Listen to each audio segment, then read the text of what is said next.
Flooding. It's a global crisis reshaping lives and economies. The number of people exposed to floods around the world has surged by nearly 25% since 2000, with Africa experiencing the most dramatic increase. Floods this spring were especially brutal in East Africa, killing nearly 530 people. The floods have cut off transport networks and displaced hundreds of thousands of people across the region. The hardest hit country was Kenya, including parts of Nairobi and the surrounding areas. In these informal settlements around Nairobi, the houses are made of wood, they're made of iron sheets. They're very easily swept away when there's flooding like what was experienced. The deluge has claimed lives, inundated homes, and caused extensive property damage, with many residents in the informal settlement of Matare left without shelter or basic necessities. Wanjira Wanjiru is a co-founder of the Madare Social Justice Center. She told us that the floods in late April deeply affected her community, where many people were living in informal housing. We experienced floods this year that killed so many people. We are suffering, it's still raining, we're sleeping outside. The local government decided parts of the settlements were too dangerous with the floods and mudslides, so they demolished homes near the flooding. This led to protests and unrest. We were like, we have to reject this because this is going to make our lives even more difficult, not just as residents of Mathare, but as the people of Kenya as a whole. It's a volatile situation, and sadly one that looks to be repeated frequently, as climate change has made extreme weather events more common. This has made the lives of Kenya's most vulnerable citizens even more precarious, especially for women and girls, since disasters expose and exacerbate the country's existing gender inequalities.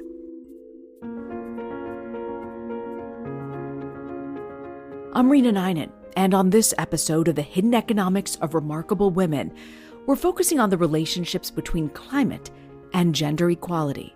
Later in the show, we'll hear from the head of the Climate Investment Funds from the World Bank. It's one of the world's largest multilateral climate funds, and much of their work targets women and girls. But first, we're digging deeper into the floods that decimated Kenya this past spring, which disproportionately affected women and children. We're joined now by Nairobi-based reporter and frequent hero contributor, Eunice Maina. I wanted to start off and just ask you, in late April and early May, Kenya suffered very extreme floods, and you interviewed one of the families who was affected by it. Can you tell me a little bit more about them and their names and what it was like for them? Yeah, I had the opportunity to talk to James and his wife, Esther, and one of their daughters, who's called Teresia. And James lives with his wife and 2 of his daughters and 5 of his grandkids in the same house. This house is a one-roomed house. So anything else like toilets and bathrooms, they're not inside this one room. So they have to go outside in order for them to maybe access those areas. James and his family live in one of the slum areas in a place called Kiamaiko. And within the area, you can also see where some of the houses had been carried away by the waters, and the area also where the demolishing had happened. I'd love to hear the perspective of Teresa. Tell me about the night of the flood on April 24th. Who was at the house and what was her perspective like? Teresa is one of the daughters to James and Esther, and she was in the house on the night of the 24th. They were a total of 4 adults and 5 grandchildren in one house. So they had to struggle to get out. We were asleep, then woken up by people screaming that we need to get out since the water levels were rising. I had to carry the kids to safety. It was such a horrific night because upon seeing the damage extent, she had to leave without anything. Sina anything ya kumvalisha. I didn't have anything, and I had my little one with me. I didn't have anything to clothe him. I didn't even have a diaper for him. Teresia had carried 2 kids, thinking the three of them were there, only to find out that one of them had actually been left in the house. After getting outside, I realized one of the kids had been left inside. I had to go back for the kid, and I couldn't manage to get anything else, not even something to cover the child with. So even in the midst of this natural disaster, it's the woman who's bearing the responsibility of taking care of the kids, assessing the home front situation, and making sure that they're all right. Yeah. There was no warning for this flood, was there? I can say there was a warning from the Kenya Meteorological Department, but as usual, human beings sometimes we just take things for granted or something like that, because they had given a prior warning that the rains would be heavy. And unfortunately, also the government didn't take up measures and made people to just relax and think, no, this thing won't happen. Yeah. So how is the family now after the flood? They had to seek shelter from somewhere nearby. From what James explained was that they were given somewhere to shelter by a good Samaritan. Initially, we were given somewhere else to shelter, but the room was too small to accommodate us all. So we had to look for a bigger space, and that's how we ended up here. The owner was kind enough to allow us to stay till we were in a position to get money and pay rent. You know, the house they used to live in before, they lived in that house rent-free, according to what he said. So right now, things are tough for him as well because he has to work and look for money in order to pay for the current room that they are currently living in. What does the family believe the government could have done to help them before this even happened? They believe that the government should have accommodated them somewhere else instead of just throwing them away, because they feel like now the government neglected them. It left them without even caring where they were going. Personally, my phone got lost in the waters. I couldn't contact anyone. I don't have an ID, so I can't replace my number. The 10,000 they gave us wasn't enough to buy food, pay rent, or even register to replace our documents. I'd say the government failed on this one. Within 48 hours. Giving us a 48-hour vacation notice wasn't enough time, especially for someone like me who has a family. Where do you expect me to go? Yet I have no money to go looking for another house. They really didn't think about where these people would go. But the most painful thing is, even though our things got spoiled, did they have to come and demolish our homes? It's so painful. Here in Kenya, how do you believe climate change has affected the country? What do you think the government could be doing differently? Beyond what we are just told in the news every other day, that is climate change, people don't quite really know what climate change is. And I think maybe the government should, that should be the starting point for the government. Just to give an example, there's a neighbor James' neighbor there, who we happened to meet after the interview was over and all that. And she just happened to say something like, now I believe there's climate change. I know now what this is because she saw what happened during the floods. And she was like, you mean this thing is real? You know? So when I asked her about it, and she was like, she didn't know what climate change was until the floods happened. And during that time, some of the Red Cross people who came to donate some foodstuffs, those are the people who are really enlightening them on what climate change really is, how it affects people. So I think the government to really concentrate on enlightening its people to understand the meaning of climate change first, and then also show them the effects of climate change. So I think what I'm hearing from you is that education is crucially important in fighting climate change in Kenya. Yes. Eunice Maina, always terrific reporting, especially throughout the seasons of the Hidden Economics of Remarkable Women podcast. I want to thank you so much for your perspective, your time, and your continued reporting. Thank you so much, Reena, and I'm really grateful for your time to do this interview. I really appreciate, and it's an honor meeting you and talking to you.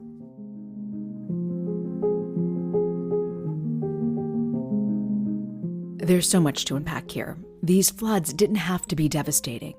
With better preparation and smarter investments in infrastructure, countless lives and homes could have been saved. But the warning signs were ignored. Leadership failed to act on critical alerts from meteorologists, and the lack of proactive planning turned a preventable crisis into a catastrophe. And after the floods, many residents were frustrated with the government's minimal relief, as well as forced evictions and demolitions. All this deeply hurt women and children. At the root of many of these issues, simply put, is money. It takes considerable financing to deal with climate change, which particularly harms countries in the global south, like Kenya. And this is all happening at the same time when governmental debt is increasing. It's a harsh reality. So what can the world do about this? After the break, I speak with Tariye Gbadegesin, CEO of the Climate Investment Funds at the World Bank.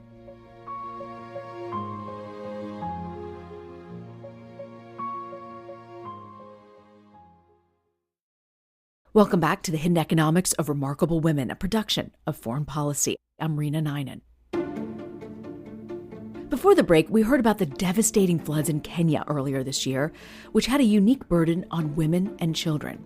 Now we turn to Tariye Gbadegesin, CEO of the World Bank's Climate Investment Funds, or CIF. We spoke during the annual World Bank IMF meetings in October. She has an interesting background. She's a U.S. and Nigerian national. She's held leadership positions in infrastructure and climate finance for more than 20 years, specifically investing in emerging markets and developing economies. And she has a lot of experience in raising climate financing. Tariye became the CEO of CIF earlier this year. CIF is one of the world's largest multilateral climate funds, with more than $12 billion. They provide funding and loans to low and middle-income countries at concessional rates on very good terms. We fund emerging markets and developing economies at very, very concessional rates.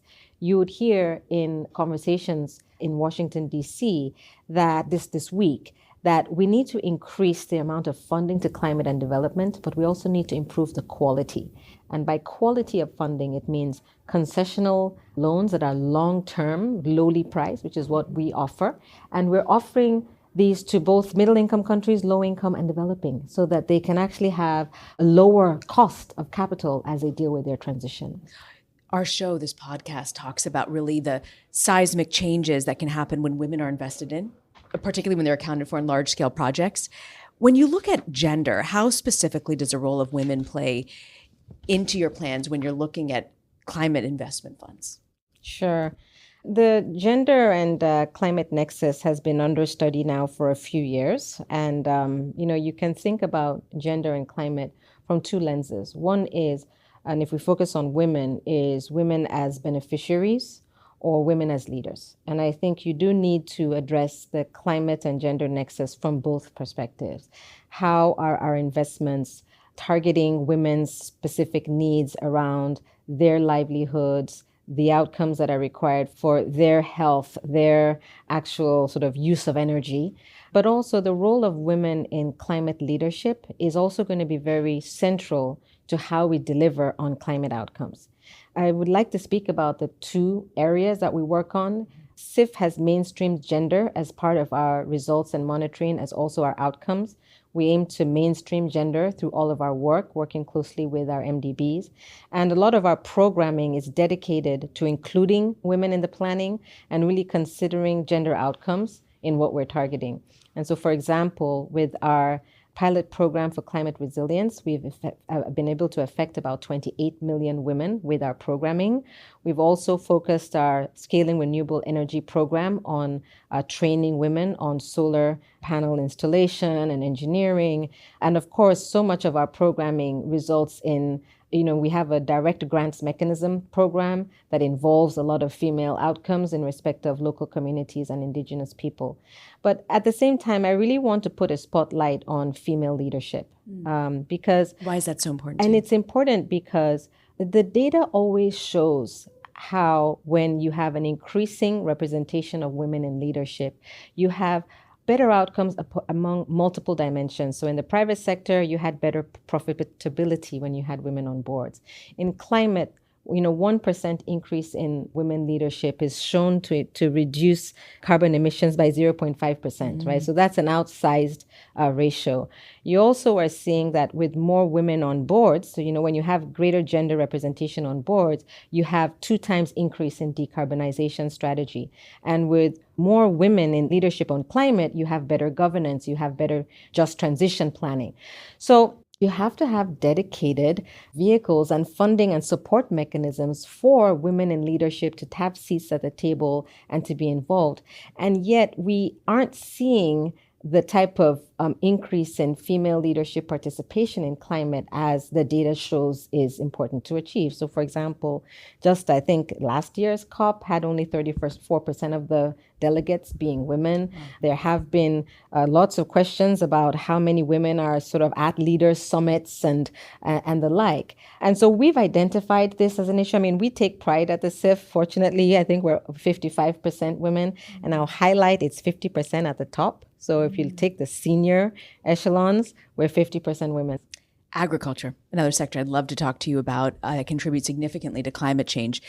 It's interesting, the statistic, more than a third of worldwide greenhouse gas emissions actually come from our food systems. That's according to the UN Food and Agriculture Organization. Women are actually a big part of that. In South Asia and Sub-Saharan Africa, for example, 65% of women's employment is from agri-food systems. So it sounds like there's a lot of SIF's work to support women in agriculture. It's similar to the topics that we've covered on this podcast. Tell me a little bit about why investing in financial inclusion is so important when you're talking about women in agriculture. I will answer this question with a story. I had the opportunity to go to Cambodia for a South-South learning exchange on our pilot program for climate resilience. Yeah. We've had a very successful outing of this program in Cambodia because it has integrated smart farming that has significant amount of female participation, as climate smart seeds, irrigation that's energy driven. It also includes a network-based insurance mechanism for field crops, and that is also a financial inclusion component.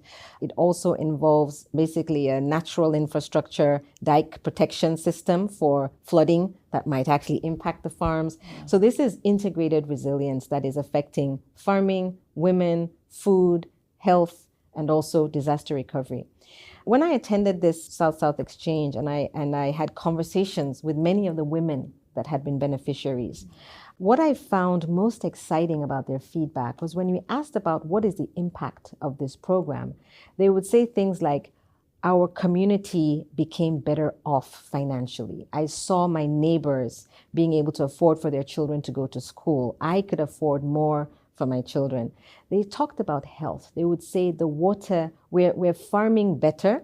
We're taking the training as to how to manage how our fertilizers go into the water system. We didn't realize that it was affecting our children's health, the nature of our farming, right? And so that sort of holistic impact of the smart agriculture, improved livelihoods, health, nutrition really comes together when you're impacting women. And I want to throw out something else that I thought was so powerful from that conversation. When I asked some of the women, I was like, so, what do you want this type of programming to ultimately achieve for you as we continue to expand?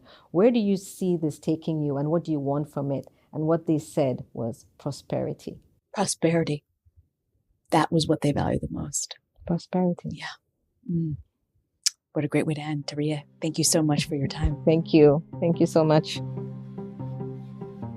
Flooding is more than just a natural disaster. It's a global crisis reshaping lives, economies, and futures. Today, we've seen the crisis through Kenya's most vulnerable communities and how it amplifies already entrenched inequalities. Women like Tariye bear the brunt of these disasters, stepping up as caretakers and protectors, even as they face unimaginable challenges themselves. But this isn't just a Kenyan issue. It's a glimpse of what's to come as climate change accelerates around the globe. Governments must do more than just react. They need to prepare, educate, and create systems that protect their citizens, especially the most vulnerable. So far this season, we've talked to major financial leaders, including former finance ministers. We've looked at how the rise of government debt impacts people on the ground, especially a country like Kenya. And we've heard about important ways to increase concessional finance. Those are loans with low interest and better terms. Next week on the podcast, our final episode of the season, we talk to two of the people leading the World Bank's new strategy on gender and which programs and policies they think are the most effective. In many of the countries I visited, I heard from women and I heard from employers the key constraint for employing women is lack of childcare. Because it's very hard to commute back and forth from your rural area to the urban area. So they've established a number of these hostels, and I visited one of them, and it's basically like a dormitory for women, by women, which is very safe. More on that next week. And that does it for today's show. The Hidden Economics of Remarkable Women is a production of Foreign Policy. This season, we're supported by the Gates Foundation, Northwestern University's Roberta Buffett Institute for Global Affairs, and the Atlantic Council. The Hidden Economics of Remarkable Women is hosted by me, Reena Ninan. Laura Rossbrow-Tellem is our senior producer. Rob Sachs, our managing director. Eunice Maina contributed reporting for this episode. And Angela Zhang provided production assistance. And special thanks to Lulu Jemima and Robert Wineno, who did the voiceovers in this episode. Thanks so much, and we'll be back in your feed next week.